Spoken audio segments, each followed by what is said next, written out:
Bismillahirrahmanirrahim. Assalamu alaikum. Today we are very privileged and honored to have a wonderful guest with us, Dr. Jawaid Ghani, who brings with him not only decades and years of experience in multiple fields, both with educational institutions as well as with government organizations as well as with industry, but also with a lot of research. Dr. Ghani, your career has been full of, what I would say, many milestones and great achievements and many wonderful accolades. Can you tell us a little bit about your journey so far, starting off with, how you started off as an educationist and your career so far? Ji. Assalamu alaikum. Thank you for having me. If I think about my career, I think about four very different, at least three different roles. I think one as an academic, one as a person who's done a fair amount of consultation, provided consultancy to leading brands. And the third one is policy work and actually implementing policy in government.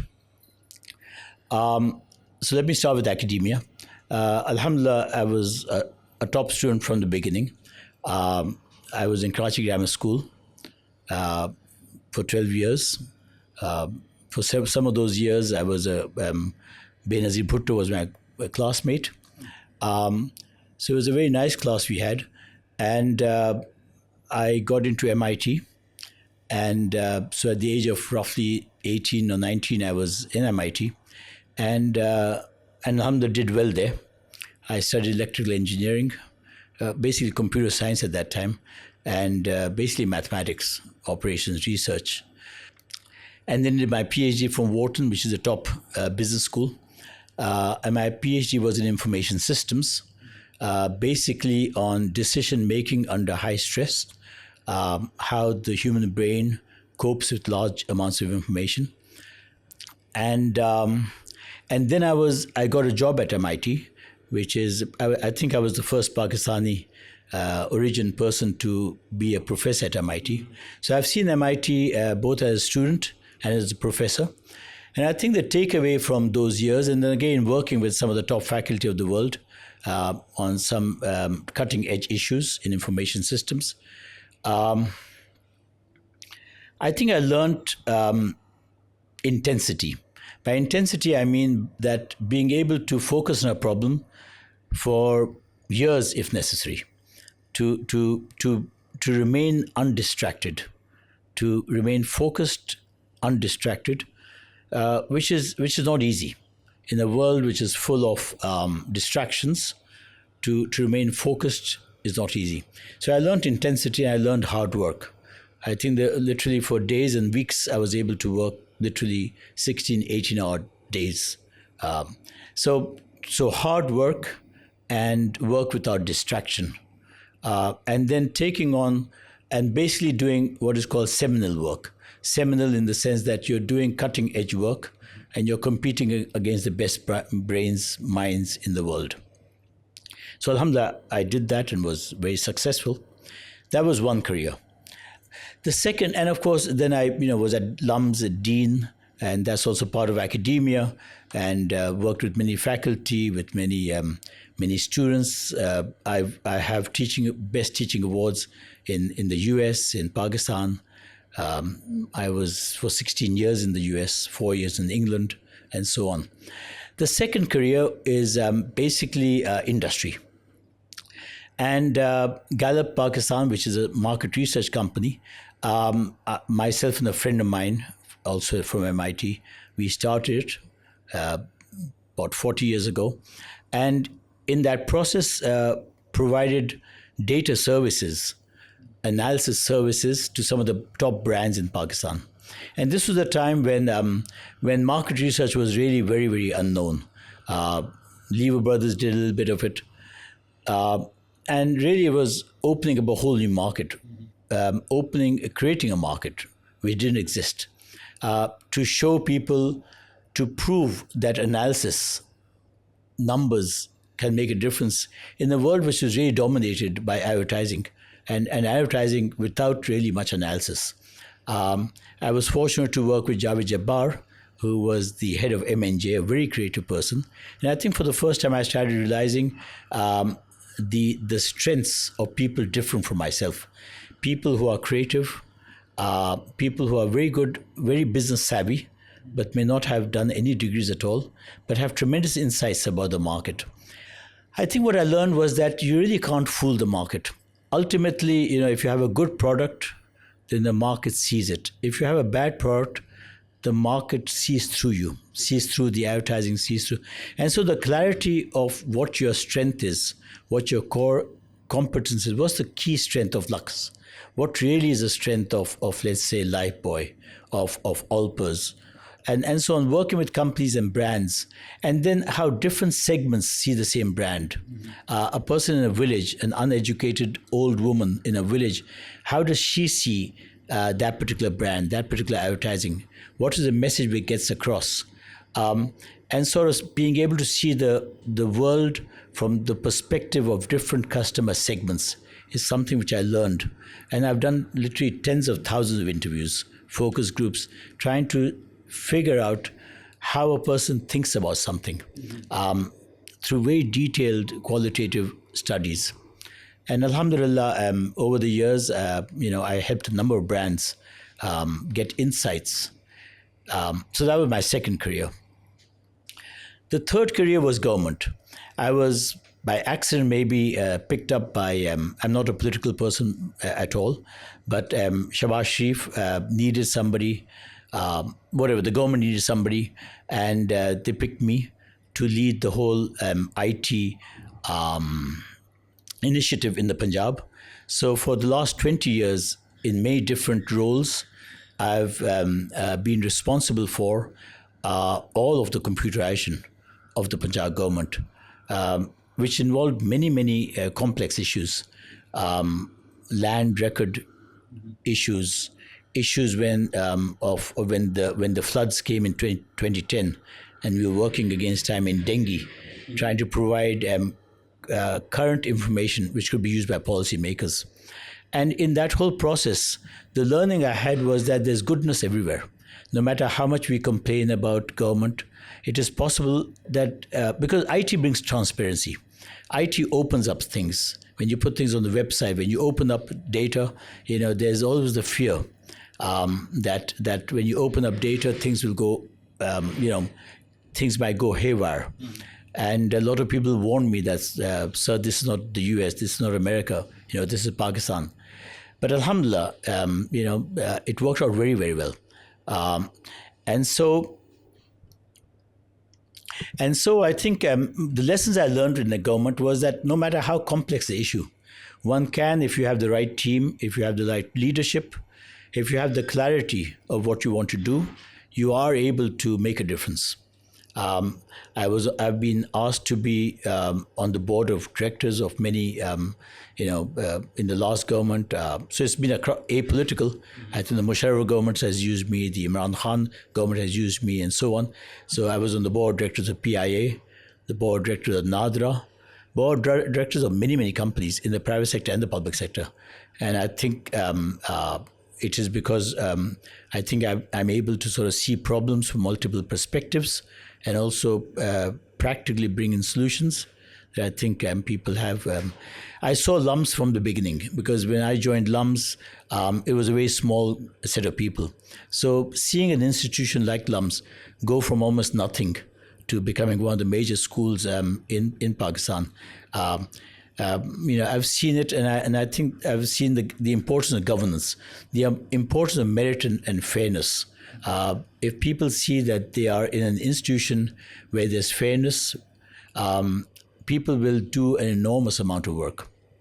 Let me just end. This is my three careers. Another fourth career has been, if you will, my religious career. I'll just mention it. But because in that career, I go out and on tabligh, on preaching missions, I've spent almost a third of my time over the last 25 years I've spent in this, visiting maybe over several dozen countries, from the poorest of the poor in Africa, in South America, in the Pacific, and so on. And in that, one thing which I think I learned is the goodness in humans. That no matter how savage a person seems like, the person may be a criminal, maybe a person who's literally in a jungle or wherever. If you try to empathize with that person, try to see the world from his or her point of view, that person does want to become a better person. Everybody, I want to become a better person. And it's really a matter of helping people learn their strengths. So I think that's something which, whether in tabligh or in the classroom or in an academic environment, or in government, is trying to get the best out of people. And I think that requires a certain amount of humility. It also requires a certain amount of empathy to try to see the world from the perspective of people who are very different from yourself. Absolutely, absolutely, and one of the things I've always followed is your career, sir, over the years. And one thing I wanted to talk about today is you are in fact credited to starting off the Executive Learning Center at LUMS. And also one of the pioneer people who influenced KSPL in its early years, to grow into certain direction. And of course, your work, with industry as well as with academia, allows you a very unique perspective, I feel, which, obviously from a country's perspective, it really kind of captures our areas where we need improvement, or areas where we can improve, which kind of brings me to here to GUtech. So after spending decades at LUMS, at KSBL, and then working with government, pioneering the Gallup survey, which is an influential and really the only measure of marketing success for a lot of companies in Pakistan. Why GUtech, and what do you envision GUtech to be able to do for the youth of Pakistan and for the upcoming generations of Pakistanis? Okay, I think that this it's a very interesting question. Not just interesting, I think it's a very deep question. Let me try to sort of go back. I think COVID made a big difference to many people. COVID has disrupted many businesses and is, in a sense, disrupted education. It's just disrupted the workplace.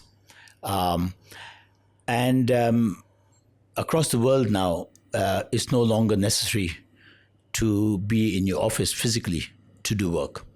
And we know that. So the disruption, there's been a sequence of events. The first thing is that it increased mobility enormously. A person can be sitting in Karachi, sitting anywhere in the world, and providing services without a visa, without anything, to people across the world. So that's sort of is an amazing thing. It's also meant that people now evaluate. So the whole sort of freelancing, gig work, I think, is that, I have a skill and you need a skill. And so let's trade. And so you as the employer are no longer interested in my degrees, or, it's not a long-term relationship which you're necessarily having. You say, I need to get this work done. Can you do it? And how can I know whether you know that? And then maybe certificates become more important.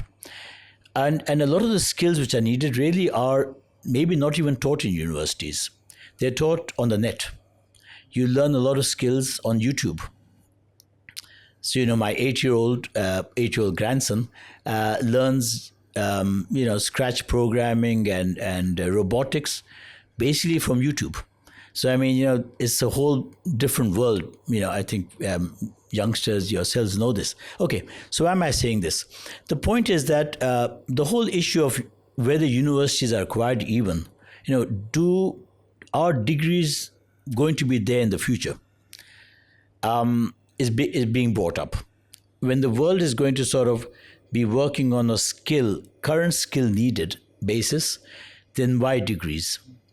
And this is a debate which is happening in the top universities of the world. It's not in Pakistan.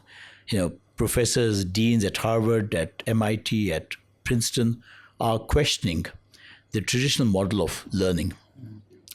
In computer science is being particularly debated that if a student can, after learning some current skills required in the market, can do freelancing and earn let's say $100 a day, why complete the degree? Okay, so these are some of the questions. So let me be more specific. It's degree versus skills. It's theory versus skills. It's interpersonal dealings versus skills. And I think the conclusion which I have, and now I'll get to the question of why geotech, I think the curriculum needs to be turned kind of upside down. Traditionally, it's all been like, you do your basic theory, and then you look at the applied work, the skill-based things, sort of in the fourth year. Kids now are asking, we want to learn the skills either through you or without you. If the university can't teach me, I'll learn from YouTube or I'll learn from Coursera or whatever. So, in some of the best computer science programs that I know of at LUMS, at FAST, at GIK, kids are doing freelancing. And a lot of the freelancing they're doing is not based on what they learn in the classroom. So in a sense, they're asking, why did I go to the classroom at all? Okay, I don't mean to be doing negative marketing right now at geotech, but I'm just saying that this is the reality, that kids can earn without going to college. Okay, now, but then why college? I think it goes back to what I was talking about earlier, the intensity, the ability to work for long periods of time without distraction. And when you want to work without distraction, it's basically working with other people. And when you're working with other people, you have to know how to, you have to have that humility. You have to लोगों को साथ लेके चलना है. So you have to work with people who are different from yourself, and that really doesn't come just by looking at YouTube. You can learn a skill that way, but there's something which really एक सोहबत का असर है. You work with good faculty, you work with others, you learn teamwork, you make mistakes together. That will always be, I don't know whether I want to call it a skill, but that will be a quality which will always be needed. Sure, it's a life skill. It's a life skill. I think. Thanks. I think it's a life skill, and so life skills are important. And I think good schools, good undergrad programs teach those life skills. Mm-hmm. I'm not saying that's the only way to learn life skills, but I think a good 4-year degree teaches one a lot of life skills. So I would say do a degree. Because, after you're 40 or so on, these degrees will be important, for a variety of reasons. This is another topic altogether. But I really think that degrees are important and skills are both important. And you want to come to a school which gives both and recognizes both. So let me just stop right now. I haven't really answered why geotech, but I'll tell you, let me just say that when you're working with something like LUMS or FAST or GIK, those are very established programs with dozens or hundreds of faculty. For a large ship like this to turn around is not easy. For something as small as geotech, it's easy to start digital, if you will. You're sort of born digital. So you embrace this new world rather than having to change it. But I think the key thing was having a set of high energy and very open-minded people who would not feel threatened by questioning themselves and their own training. And I think that's what we have at geotech. And that kind of takes me to my next question, and which kind of talks about how the programs are structured. And you kind of alluded to this when you were speaking. And what I was going through when I had a chance to go through our curriculum and look at our programs, I was really, as an educator and somebody who works as a career counselor too, I was elated to see that the forward thinking of the faculty and of the the dean and of course the chancellor of Al Ghazali University, also about structuring the programs in a way which allow the students to get tooled and skilled early. So can you talk to me a little bit about how, and one thing I would love to learn about is your boot camps at GUTech, but also how the first 4 semesters are structured in a way that allows students to pursue other goals towards the end of their academic journey. Let me start by, again, taking a step backwards. I think there's a massive gap. The gap is in computer science education in Pakistan. The gap is that, literally out of, the tens of thousands of graduates each year, a fraction of them get top jobs, at least 100,000 rupees, 150,000 rupees per month, starting salary. But then there's, the vast majority, which is almost maybe 60%, really, don't get jobs. I mean, they do clerical jobs. They are not getting computer science jobs. And I've talked to industry. I've talked to some of the top software companies in Pakistan, and they say we have a dearth of talent. And in a country which has such a large youth population and so many computer science programs, I mean, it's almost an irony. It doesn't make sense. That why? And I think if I were to say that the answer in sort of one sentence as one factor, it is the distance between faculty and industry. Things are changing very fast. In many ways, industry is faster than academia. A lot of work which is going on at Google or Facebook is not happening in academia is. So I'm not trying to belittle academia, but a lot is happening in the industry, and unless an industry needs good talent. So I think the starting point we have over here is again humility to say that we are not sufficient to teach the kids the kind of skills and qualities that are needed in industry. It has to be a partnership. And let me just go back a little bit again, back to MIT. When MIT started, the role model was European universities. It was Cambridge, Oxford, and so on. And their basic strengths were Latin, Greek, Shakespeare, whatever. And MIT said, we want to solve the problems of the farmers of New England in Massachusetts. And academia said, well, that's good, but that is not what a university does. So we are sorry, you can make an institution, but you cannot call yourself a university. So MIT's name does not have the name university. We have Princeton University, Harvard University, and so on, University of Pennsylvania and so on. But MIT is not allowed to use the word university because at the birth of MIT, people said a university should not get into, mundane things like fixing tractors. And so MIT's birth was really despite academia at that time. They said, no, we are going to do technology. And so that's why it's called Massachusetts Institute of Technology. It's not a university. But right now it's one of the top universities in the world. And I think World War II made a difference because in World War II, the US government and the allies, actually the whole world realized that without technology, you can't get ahead.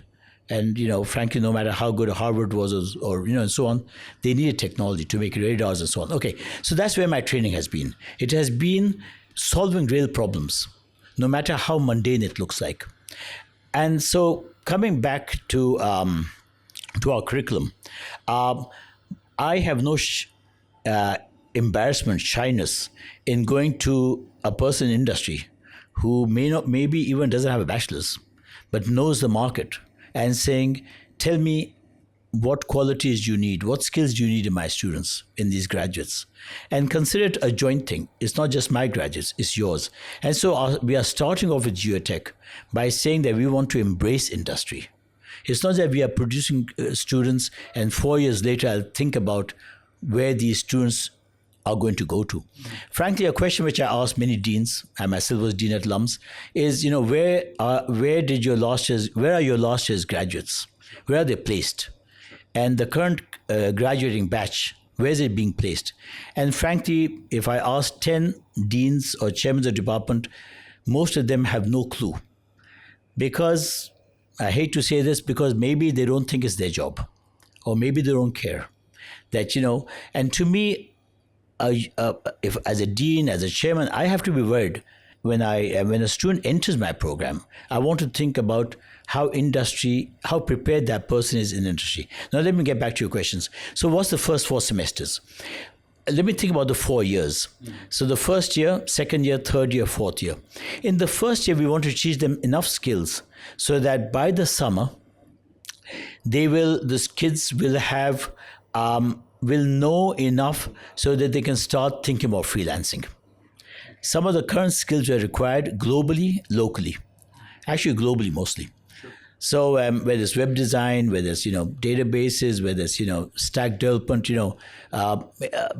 digital marketing, so they'll know enough so that they can learn from YouTube or whatever how to learn these skills. So we'll introduce them to some of the key skills. So Python is like, we start off with Python and so on. So in the first year, they'll get introduced to skills required by the market. In the second year, we want to teach them enough about entrepreneurship, enough about the real world, and of course technology, so that they can start thinking about starting their own company. They can start becoming freelancers. I've talked to a lot of people who are doing freelancing or who are trying to get people to do freelancing. They say these people can't think about problems. They know skills, but they can't think about. They don't think. Don't think about. They're not at all able to do out of the box thinking. They cannot think beyond what they have been asked to do. So I think the second year of our program will force them to think about what problem they're solving. And that's really by teaching enough about management, entrepreneurship, and design thinking. I mean, there's a whole set of courses which force people to think about what problem they're solving. So I'm hoping by the second year, they'll be very good freelancers.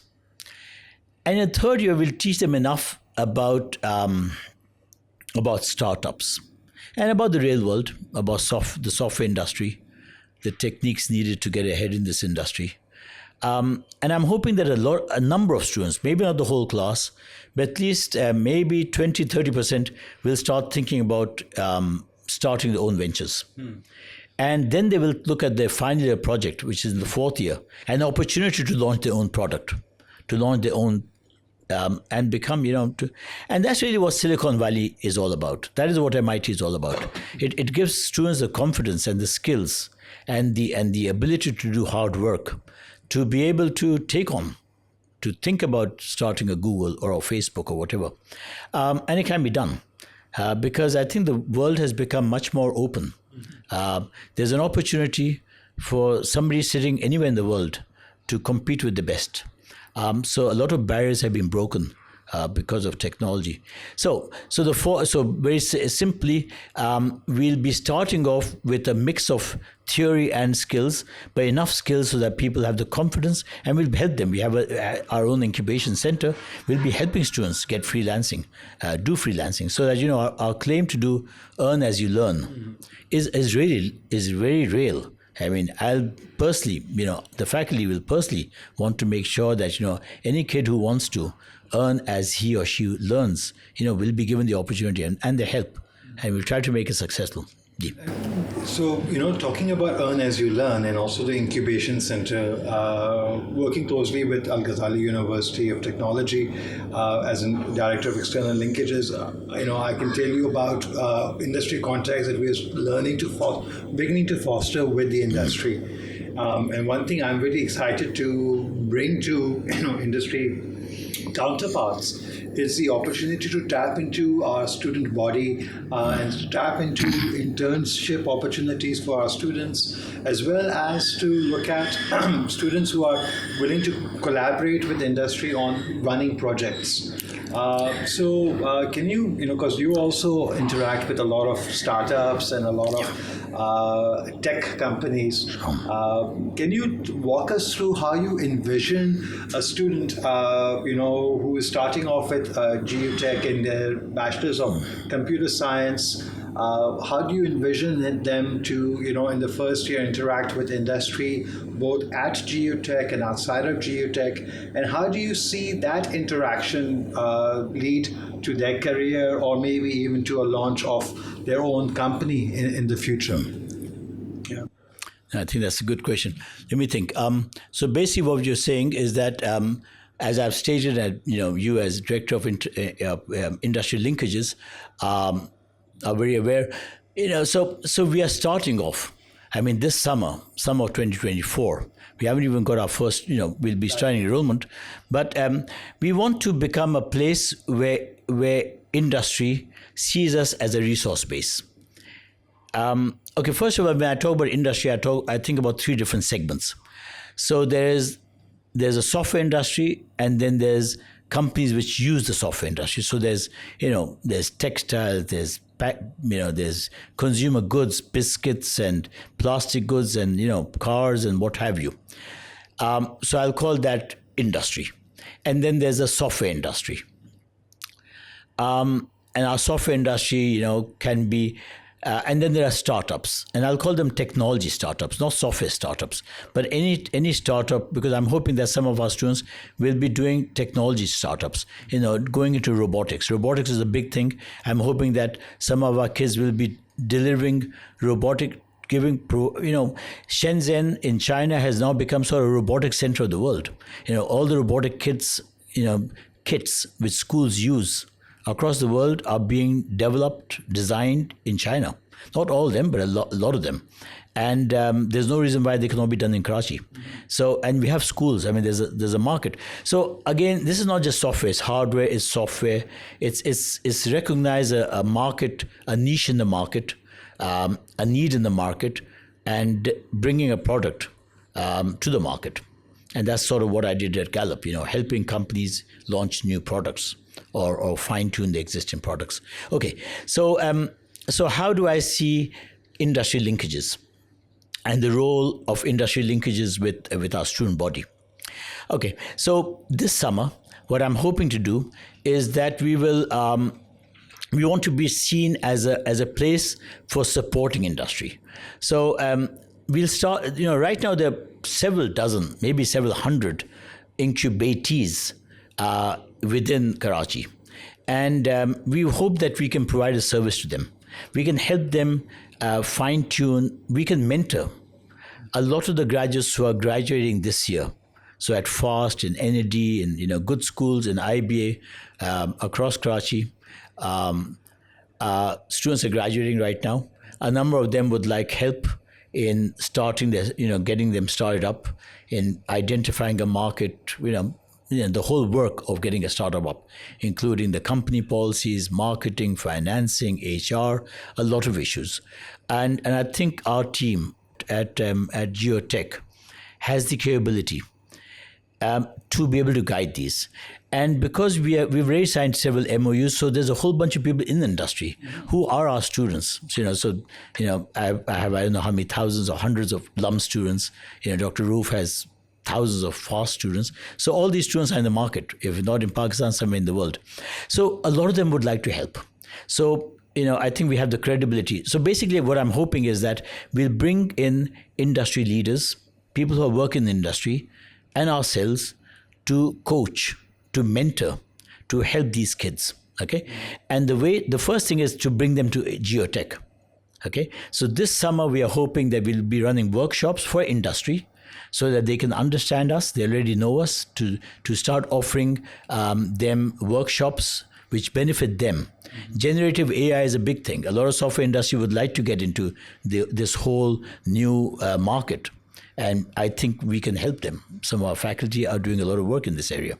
Okay, so the first thing is that we want industry and faculty to together mentor these kids. So a student who's joined Geotech will be also internees in these companies, because when the companies are here and they themselves are teaching them, because we'll be having a lot of our visiting faculty will be from industry, and we'll be wanting that they know our students. and also guiding our students, teaching our students. So I'm hoping that once they see us, once they see the kind of talent we are developing over here, they will hire us, and we'll see that next year. How many students are being getting internships, and or compared to other places. So I think it's over there, and then later on, helping them develop startups and so on. And we talked a lot about the programs at Geotech, and we talked specifically a lot about the BS Computer Science program. But I would like to hear from you about the other undergraduate, and maybe even if you can about the graduate programs like the MS in Islamic Banking. One of the things that I know that our viewers would love to know is about our competitive advantage in each of these programs, and why Geotech is really the choice for students who not only want a quality education, but like you said, the skills to be successful in those career paths and those connections, to grow on that success. Okay, let me also just mention boot camps. You mentioned that early on, and so what boot camps are very intense periods of time where you're really working on learning a particular skill. So it could be a Python boot camp where you're really putting in, let's say, 10-hour days, 10-hour solving problems together with faculty or with lab assistants, and then learning a skill in a very intense period of time, very quickly moving up. And I've seen that in many schools across the world. So, but back to your question, I think what you're saying is that what makes, what's about describing some of the other programs. Yeah, so like, for example, yes, we have the finance program. So I think in the finance program, there's a certain strength which we have at Al-Ghazali, which is access to, a whole wealth of Islamic knowledge. And the banking sector, for example, wants to be able to get bridges to be able to tap this knowledge base. Mm-hmm. And I think Ghazali has been forward-looking and a number of other also leading institutions in Pakistan to bridge gaps. And when you bridge gaps, then you really benefit a lot. So I think Ghazali University is going to be bridging a number of gaps between madrasas and the real world. And also let me bring another point up. When I think about myself as a person, skills are one thing, but ethics, character, dependability.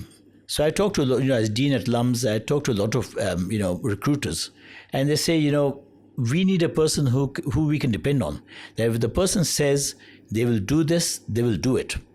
And this is a very important quality. And people who have grown up with distraction, the current set of kids and the kids of tomorrow are going to be an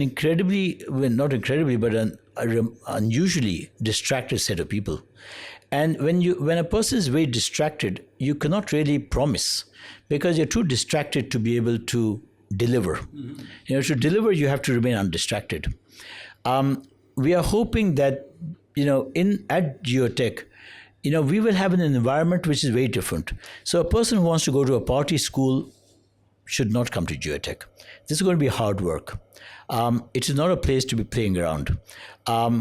It is going to be Sharia compliant. And I mean it very, very positively, in the sense that it will be a place which is not too distracted, but it will be very focused. And there will be fun. I mean, there will be games, there will be clubs, but it will be done in a particular way which is guided by our traditions and by the Sharia. And I don't want to be ashamed of saying this, but inshallah, I think there'll be a lot of students, both girls and boys, who will find that the tarbiyah, the nurturing of many different skills, of many different qualities, so that a Ghazali graduate will be very different from the graduates of other schools. But this only time will say. But I've seen that in top institutions in the world, that they're very proud of their products, and they're very clear about the kind of product they're trying to make. So I think what are the distinguishing features of Ghazali will be across programs, masters and bachelors, is there's a level of seriousness which the world needs. A world which is where a lot of graduates are coming out very distracted, unable to deliver on their promises. This is going to be an institution which produces individuals who deliver on real problems. And so you touched about a couple of things over here. You talked about Sharia, being Sharia compliant for sure. You also talked about the fact that the students are going to be sort of like trained to be not just not just present and undistracted and focused, but also they will have the ethical leadership or the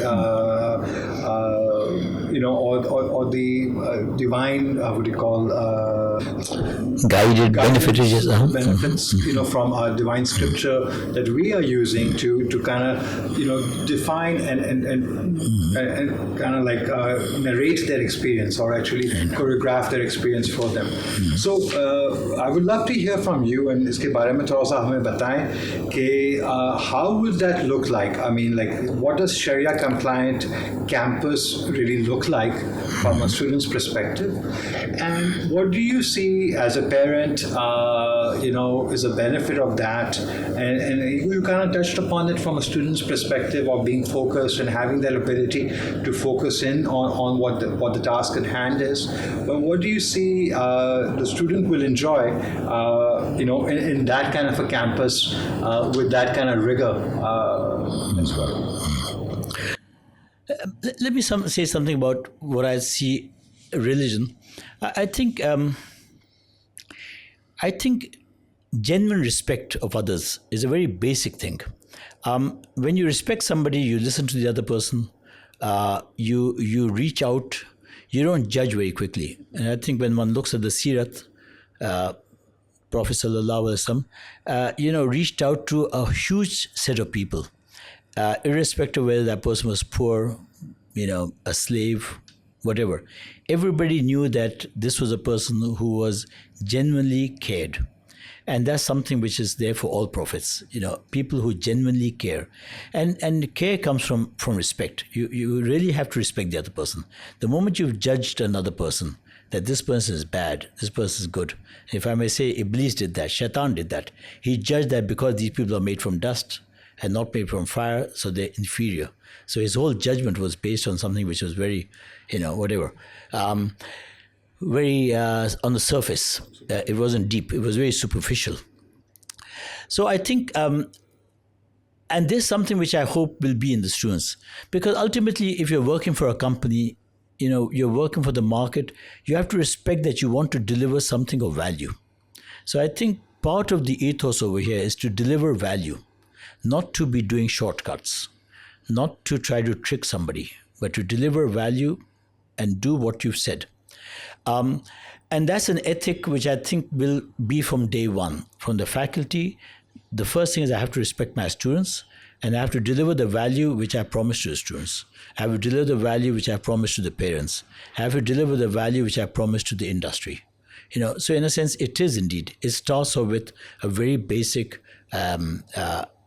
amanat, that you have to deliver what you said you will deliver, and it has to be done with care and with respect. As far as shared compliance is concerned, I think it will be a shared compliance environment, the whole university, and it is still being designed, but it may not be for everybody. But I think there's a large segment of parents who are frankly kind of not very happy with the kind of education, not just education, but the kind of environment which the students are going into universities. Sure. And this will be an alternative. And some people will like it, some people will not. But I would say that the students who come here do realize that this is a place where you learn a lot by people who really care. And if you feel that you can do it, then do it. Otherwise, there are lots of other schools where one can go to. So what exactly is shared compliant? We will provide top-notch education to every single student who comes here, inshallah, whether they be a boy or a girl. However, we do believe in a certain amount of segregation, and that will be one of the features of our campus. And inshallah, we'll be able to prove to the world that one can indeed be Shariat compliant and yet doing cutting edge technology and preparing oneself for the most demanding workplaces across the world. So, Dr. Ghani, thank you so much for being our guest today. And, it's such a privilege to share the room with somebody who has not just years of experience of one industry, but of multiple industries.